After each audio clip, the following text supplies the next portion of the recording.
அனைவருக்கும் வணக்கம். தனுசு ராசிக்காரர்களுக்கு தர்மத்தின் வாழ்வதனை சூதுக்கவும், ஆனால் தர்மம் மீண்டும் வெல்லும் என்று சொல்லக்கூடிய வகையில் எந்தெந்த நிகழ்வுகள் அமைந்துள்ளன என்பதை ஆராய்ந்து பார்க்கும் போது உறுதியாகவே தனுசு ராசிக்காரர்களுக்கு இந்த வேளையில் சில கிரகநிலைகள் சாதகமாக வலம் வருகின்றன, சில கிரகநிலைகள் சாதகமற்ற சூழலை ஏற்படுத்துகின்றன, கிரகநிலைகளில் நடுநிலையான பலன்களையும் கொடுக்கக்கூடிய அமைப்பிலும் வலம் வருகின்றன. இப்படி மாறுபட்ட அமைப்பில் நவ கிரக நிலைகளும் வலம் வந்தாலும் கூட உறுதியாகவே சரியான முடிவெடுத்து செயல்படுத்துவதற்கான வாய்ப்பும் சந்தர்ப்பமும் திறனும் ஆற்றலும் தனுசு ராசிக்காரர்கள் ஆகிய உங்களிடம்தான் இருக்கிறது என்பதை தெளிவாகவும் துல்லியமாகவும் திட்டவட்டமாகவும் உறுதிப்படுத்தி கொடுக்கிறது. எனவே நீங்கள் நினைப்பதை காட்டிலும் பல அதிரடியான மாற்றம் இந்த வேளையில் நிச்சயமாக உங்களை தேடி வருவதற்கான சந்தர்ப்பம் உண்டு. ஏனென்றால் இந்த வேளையில் தர்மத்தின் வாழ்வதனை சூது கவ்வும் என்று சொல்லக்கூடிய வகையில் பல்வேறு வகையான சூழ்ச்சியால் பல சிரமங்களை உருவாக்கியிருந்தாலும் சரி, பொருளாதார ரீதியாக மற்றவரை நம்பி முதலீடு செய்து இழப்புகளை சந்தித்திருந்தாலும் சரி,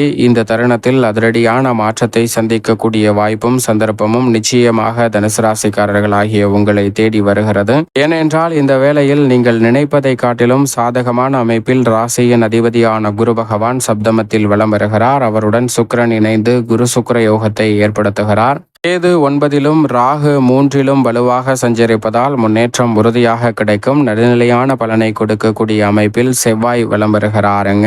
இந்த வேளையில் சாதகமற்ற அமைப்பு என்றால் சனி வக்ரகதியில் திரும்பியிருக்கிறார். அதோடு மட்டுமல்லாது அஷ்டமஸ்தானம் ஆகிய 8ஆம் இடத்தில் சூரியன் புதன் வலம் வருகின்றன. இந்த கிரகநிலைகள் அஷ்டமத்தில் சஞ்சரிக்கும் போது அவ்வளவு சிறப்பான நன்மையை எதிர்பார்க்க முடியாது. எனவேதான் கூடுதல் கவனத்துடன் செயல்பட வேண்டிய தருணமாகவும் தனுசு ராசிக்காரர்களுக்கு இருக்கிறது. இப்படி கிரகநிலைகளின் அமைப்பு இருக்கக்கூடிய இந்த வேளையில் உறுதியாகவே முடிவெடுத்து சிறப்பாக செயல்படக்கூடிய வாய்ப்பும் சந்தர்ப்பமும் நிச்சயமாக உங்களுடைய கையில்தான் இருக்கிறது என்பதுதான் யதார்த்தமான உண்மை. உதாரணமாக ஒரு 2 தீவுகள் இருக்கிறது. அதில் ஒரு தீவில் மனிதர்கள் வசிக்கிறார்கள், மற்றொரு தீவில் விலங்குகள் மட்டும்தான் இருக்கின்றன. இப்படி இருக்கும்போது மனிதர்கள் வசிக்கக்கூடிய தீவில் ஒரு வினோதமான பழக்கம் ஒன்று இருக்கிறது. அது என்ன பழக்கம் என்றால், அந்த தீவில் அரசராக பொறுப்பேற்கக்கூடிய நபர் 5 ஆண்டுகள் மட்டும்தான் அங்கு அரசராக பொறுப்பேற்று பணி நடத்த முடியும். அதற்கு பிறகு அவர் அங்கு இருந்து அந்த விலங்குகள் வசிக்கக்கூடிய தீவிற்கு சென்று வாழ வேண்டும் என்பதுதான் அந்த சட்டம். இந்த சட்டத்தை மட்டும் யாராலும் திருத்த முடியாது. அரசராக பொறுப்பேற்ற நபர் அந்த சட்டத்தை முதலில் திருத்தி அரசராகவே இருந்து விடலாம் என்று நினைக்க முடியாது. ஏனென்றால் இந்த சட்டத்தை தவிர மற்ற எதை வேண்டுமானாலும் திருத்திக் கொள்ளலாம் என்று இருக்கிறது. அப்படி இருக்கும்போது இந்த நாட்டிற்கு அரசராக பொறுப்பேற்க யாருமே முன்வரவில்லை. ஏனென்றால் 5 ஆண்டுகள் முடிந்ததற்கு பிறகு அவர்கள் அந்த வனப்பகுதியில் விடும்போது அங்கு இருக்கக்கூடிய விலங்குகளுக்கு இரையாகி விடுவார்கள். எனவே இதை உணர்ந்ததால் யாரும் அங்கு செல்வதற்கு நிச்சயமாக அரசராக பொறுப்பேற்பதற்கு வருவதே இல்லை. ஆனால் ஒரே ஒரு நபர் மட்டும் அரசராக பொறுப்பேற்க வருகிறாருங்க. அப்படி அரசராக பொறுப்பேற்க வந்த அந்த நபரை பார்த்து 5 ஆண்டுகள் மகிழ்ச்சியாக இருக்க போகிறான். அதற்கு பிறகு அவனுடைய வாழ்க்கை அவ்வளவுதான் முடிந்துவிட்டது என்று நினைக்கிறார்கள். 5 ஆண்டுகள் முடிந்து விடுகிறது. முடிந்ததற்கு பிறகு அவன் அந்த தீவிற்கு செல்வதற்காக படகில் அனுப்பப்படுகிறார். அப்போது மிகுந்த மகிழ்ச்சியுடன் அவர் செல்கிறாருங்க. இதை பார்த்தவுடன் அந்த தீவில் இருந்த மக்களுக்கு அதிர்ச்சி. ஏனென்றால் இவ்வளவு மகிழ்ச்சியாக யாரும் இதுவரை சென்றதில்லை, அழுது கொண்டுதான் செல்வார்கள். ஆனால் எப்படி இவர் இவ்வளவு மகிழ்ச்சியாக செல்கிறார் என்று கேட்க அப்போதுதான் அவர் சொல்கிறார், நான் பதவியேற்ற முதல் ஆண்டிலேயே இந்த தீவிற்கு மிகப்பெரிய அளவில் பலம் வாய்ந்த போர் வீரர்களை அனுப்பி அங்கு இருக்கக்கூடிய விலங்குகளை பிடிக்கும்படி உத்தரவு பிறப்பித்தேன். அடுத்த ஆண்டில் இந்த விலங்குகளுக்கென தனி இடத்தை ஒதுக்கி விலங்குகள் சரணாலயம் போன்று விலங்குகளுக்கு உருவாக்கினேன். 2 ஆண்டுகள் விலங்குகளுக்காக செலவு செய்து அந்த தீவில் விலங்குகள் பராமரிப்பதற்கு ஒரு குறிப்பிட்ட இடத்தை விலக்கிவிட்டேன். அதற்கு பிறகு மீதி இருக்கக்கூடிய இடங்களில் மக்களை குடியமர்த்தக்கூடிய வகையில் கட்டிடங்களை உருவாக்கினேன். அடுத்த 3வது வருடத்தில், அதற்கு பிறகு 4வது வருடத்தில் அங்கு விளைநிலங்களை உருவாக்கக்கூடிய வகையில் செல்வ வளங்களை, நீர் வளங்களை உருவாக்கக்கூடிய வகையில் பல நுட்பமான விஷயங்களை மேற்கொண்டேன். அதற்கு பிறகு 5வது வருடம் அது ஒரு மிகப்பெரிய நாடாகவே வளரக்கூடிய வகையில் அனைத்து வளங்களும் நிறைந்து கிடைத்து விட்டது. தற்போது இங்கு பதவியை முடிவு செய்து இந்த நாட்டிற்கு சென்று நான் ராஜாவாக பொறுப்பேற்று என்னுடைய வாழ்நாள் முழுவதும் இருப்பேன் என்று சொல்கிறாருங்க. இது போன்றுதான் நம்மளுடைய வாழ்விலும் பல நேரங்களில் பல்வேறு வகையான சோதனைகள், சிரமங்கள் இருந்தாலும் எதிர்காலத்தில் இந்த குறிப்பிட்ட காலகட்டத்தில் இதை முடித்து நான் இதில் வெற்றி பெறுவேன் என்று நிர்ணயம் செய்து அதை நோக்கி பயணிக்கும் போது உறுதியாகவே தனுசு ராசிக்காரர்களாகிய உங்களுக்கும் வெற்றி கிடைக்கும் என்பதை திட்டவட்டமாக கிரகநிலைகள் உறுதிப்படுத்துகின்றன.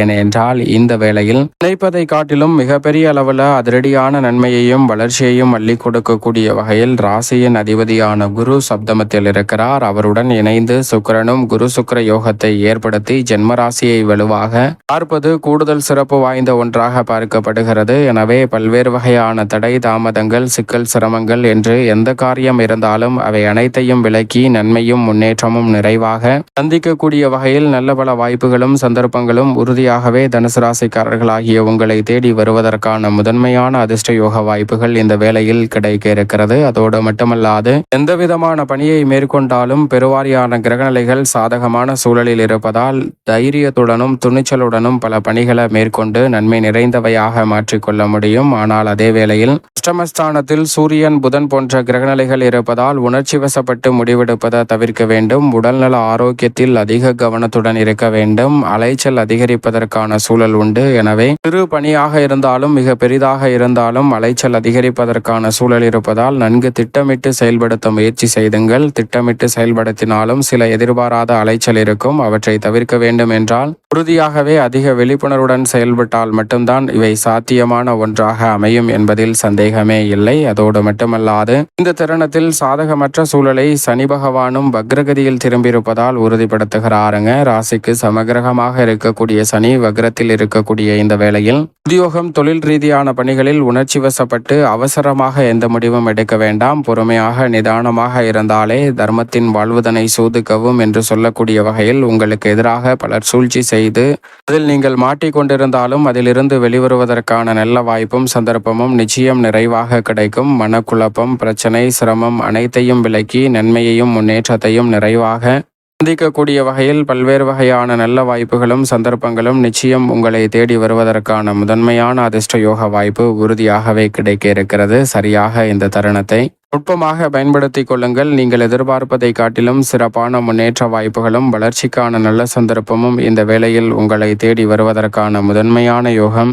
உறுதியாகவே கிடைக்கும். எனவே தவறவிடாமல் சரியாக இந்த தருணத்தை நுட்பமாக பயன்படுத்தி கொண்டால் மிக சிறப்பான வளர்ச்சியை உறுதியாக சந்திப்பதற்கான நல்ல யோகம் தனுசு ராசிக்காரர்களாகிய உங்களை தேடி நிச்சயமாக வரும். இந்த தருணத்தில் உங்களுடைய திறமைக்கு நல்ல அங்கீகாரம் கிடைக்கும். நீங்கள் எதிர்பார்ப்பதை காட்டிலும் தொழில் வளம் சிறப்பாக அமையக்கூடிய வகையில் பல நல்ல காரியங்கள் அதிரடியாக உங்களுக்கு நன்மை நிறைந்த வாய்ப்பையும் சந்தர்ப்பத்தையும் ஏற்படுத்தி கொடுக்கும். சிரமம் இருக்கும் என்பது யதார்த்தமான உண்மை. ஆனால் சிரமங்களை கடந்து எளிமையான எதிர்காலத்தை உருவாக்கி கொள்ளக்கூடிய வகையில் வளர்ச்சி பாதையில் பயணிக்கக்கூடிய வகையில் நல்ல வாய்ப்புகளும் சந்தர்ப்பங்களும் உறுதியாகவே உண்டு. சரியாக நன்கு திட்டமிட்டு நுட்பமாக பயன்படுத்தி கொள்ளுங்கள். மேலும் இந்த தருணத்தை தனுசு ராசிக்காரர்கள் சாதகமாக மாற்றிக்கொள்ள நிச்சயம் தனுசு ராசிக்காரர்கள் இந்த வேளையில் வாரத்தில் வியாழக்கிழமை விரதமிருந்து அருகாமையில் உள்ள நவகிரக சன்னதி சென்று தீபம் ஏற்றி வழிபாடு செய்யுங்கள். தடை தாமதம் அனைத்தும் தகர்த்தறியப்பட்டு தங்களுடைய வாழ்வில் வளர்ச்சியும் முன்னேற்றமும் நிறைவாக கிடைப்பதற்கான முதன்மையான அதிர்ஷ்ட யோகம் நிச்சயமாக தனுசு ராசிக்காரர்களாகிய உங்களை தேடி வரும். தர்மத்தின் வாழ்வுதனை சூதுக்கவும் என்று சொல்லக்கூடிய வகையில் பல சிரமம் இருந்தாலும் அவற்றை விலக்கி நன்மை நிறைந்தவையாக மாற்றிக்கொள்ளக்கூடிய சந்தர்ப்பம் உறுதியாகவே கிடைக்கும்.